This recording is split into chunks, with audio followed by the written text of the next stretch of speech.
Hello, welcome to part 3 of week 2's lecture. All right, so we've covered a lot in the first couple of lectures. This is the final chunk. And what we're going to start off with here is what the handbook covers in terms of verbal versus nonverbal messaging and how much more we as an audience believe the nonverbal aspect. So this fellow, Albert Mehrabian, created a study back in 71, and he found in this process that you actually have 3 dominant dimensions that are measurable in how people take in information. The first thing that people pay attention to is body language. That accounts for 55% of the message, over half of the message. The next important thing people listen to is vocal or voicing, how we up and down our voices, the speed with which we're speaking, the pauses we put in there, the intonation. It's 38%. So well over a third of our content intake is based on voicing. The final piece, which is the tiniest piece, is the actual content. It's the part that we struggle so long on putting together, making sure that it's all done correctly. It's putting together the PowerPoints, planning what the content is that I want to deliver to the class. All of those aspects, it's really only 7%. If I can't hook you with the body language and I can't hook you with my voice, I don't have your attention. A lot of those aspects of the nonverbal, and that's really including the body language and the vocal, those are considered nonverbals, are subliminal. Some of them we control, like I can control some of my facial expressions, and then there are a lot that I have no control over. What we're really comparing here is what we intend to send out to the audience and what the audience is receiving, and that is the big mishmash. There are absolutely some conflicts in how the study was conducted, how it was interpreted, but a lot of what the study says really sort of gives validity to a course like this, where it really emphasizes we got to learn about those nonverbal skills. How do we improve our body language use? How do we improve our vocal use?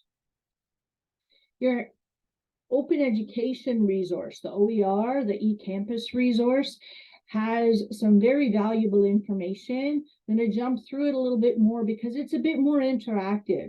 So you can go through these facial expressions. They're there in the OER, and you can figure out which one's happy or sad or confused, etc. Now, there's also a great big chunk of this kind of information, how important nonverbals are and how confusing they are, how contextual they are, that sometimes we don't intend to send particular nonverbal messages and they're still being sent. We can't help ourselves but sort of look in disgust at something that's really revolting, and maybe we're sending a signal to somebody who couldn't control a particular action or a particular event, and we don't really mean to make that person feel bad. So those are some of the things that end up happening in nonverbals. Other things that we have to be aware of are some of the things that complement nicely. So if I'm asking somebody to come towards me, my hand motions and my tone should be complementing the message. So I shouldn't be doing something like this, come closer to me, because that's really confusing. I'm using an angry tone of voice. I'm making gestures that are pushing away, and yet the words were come closer to me. So those are some complementing other symbols that we're working with. You also have things that we don't put any particular language to. I'm dressed professionally. I'm not just in one of my ratty old paint t-shirts that, I do housework in, where I might be doing some gardening in. I'm in a professional top, professional slacks, not that you can see them, but anyways, that is the way that I present myself as a professional who teaches at the college. So you can read about some of that information. The other part that is quite important, coming back to the handbook, is this idea of camera and presenting with technology. I like to keep that quite early in the course because some of you are doing still online or Zoom-based classes. And after the last few years, we all know how exhausting Zoom-based classes are. because we're lacking those nonverbal cues. You're restricted to this tiny little vision of me. You don't get to see the whole room. I've got, my bookshelves over there, got my husband's desk back there. One of my dogs is lying here on the floor beside me. The sun is coming in and all of that stuff. You don't see that. If we were in a full classroom, you would end up seeing all of the other stuff, and it helps us process information much easier. We also have distractions when we're just watching a video. We might be watching something on our phone, answering or responding to somebody when we should be engaged here. Kahneman and Meyer, a couple of important researchers, talking about how we balance things in terms of what our mind can process and why some of their challenges that we encounter with camera and technology use are so significant. Kahneman talks about fast thinking, slow thinking. Fast thinking are things where we're using heuristics to make automatic decisions. We know, I'm going to just speed this one up. I'm going to skip through because I already know what's being talked about. Slow thinking. I really need to absorb this because this is going to be something asked on an exam later on. Or, you'll use slow thinking when you want to make a decision about buying a car or making a rental decision. Who's going to live in the house with you?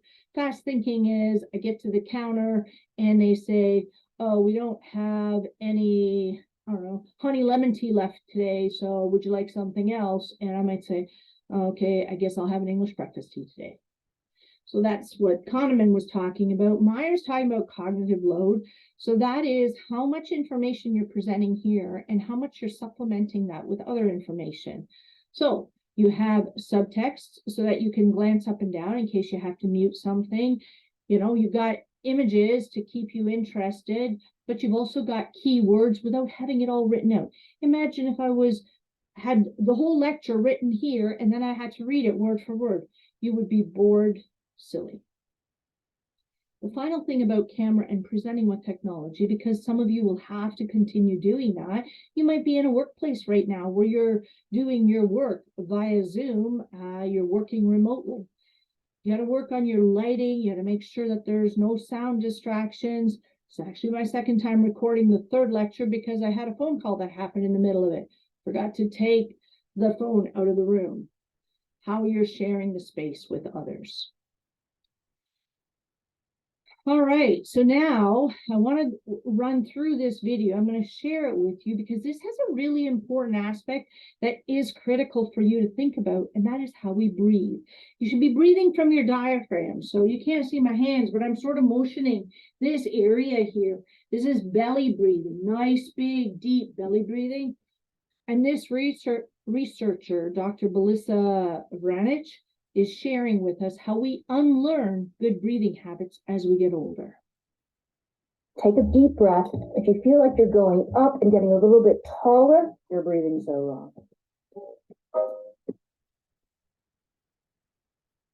Breathing wrong is when you use your neck and shoulders to pick up your thoracic cavity. So do this now. Take a deep breath and watch. If you feel like you're going up and getting a little bit taller, and then you come down and settle down on your exhale, that's actually a dysfunctional breath. At 5 and under, I found that most kids breathe perfectly. So a number of things happen so that when you ask a 10-year-old to breathe, they start breathing with that upper body breath that's actually anatomically incongruous and leads to us being in fight and flight, more anxious, having neck and shoulder pain, not being able to sleep, and having digestive problems. So how did we get there? Number one is that child starts sitting a lot. They start going to school. We sit way too much. 13 to 16 hours a day. Number two is injuries. If you're a little kid and all of a sudden you start skateboarding or skiing, anything that hurts the middle of your body, you immediately stop inhaling and expanding because it hurts. And your breath goes all the way up here to be an upper body or a vertical breath. You start wearing waistbands, bra straps, compression garments. You start sucking in your gut, and all of a sudden that breath that was perfect before you were 5 turns into a dysfunctional one as an adult, and it stays there until you fix it right now. A good breath, a breath that's anatomically congruous, it goes with the rest of your body, is that you inhale and you expand your body. Neck and shoulders don't move. You expand all the way around. 360 degrees, you come forwards a little bit, your sides open up, and even your back opens up. And if you want to see what this looks like, look at your dog, your cat, your fish, any animal on the planet except for us, and you'll see them breathe perfectly, 360 degrees all the way around, expanding on the inhale and contracting, wringing out, getting narrower on the exhale. No neck and shoulder movement. All right, really good video to remind us how we should be breathing. And if you practice that, you will find that your ability to speak improves as well. The last thing that I want to cover really quickly with you are your activities that are due before class this in the second week. So these are worksheet activities, and a few of you have already submitted these. The worksheets, this one, the personal evaluation in purple, and then there's communication apprehension that has sort of a, I don't know, a brownish red color on it.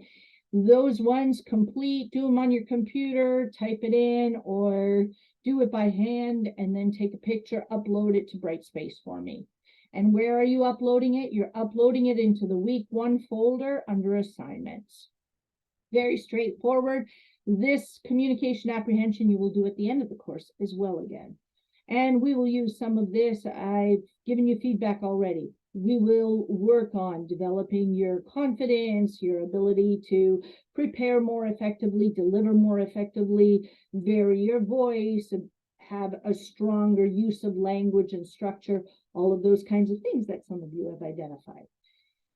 And then for next week, so at the end of week 2, before week 3, you will have to create a discussion post, and you will use some of this information in creating that discussion post. Again, you'll find it on our Brightspace shell under the heading discussions, week 1 discussions. You will have until Sunday night, and I will review that during class in week 2. Have a good one. See you in class.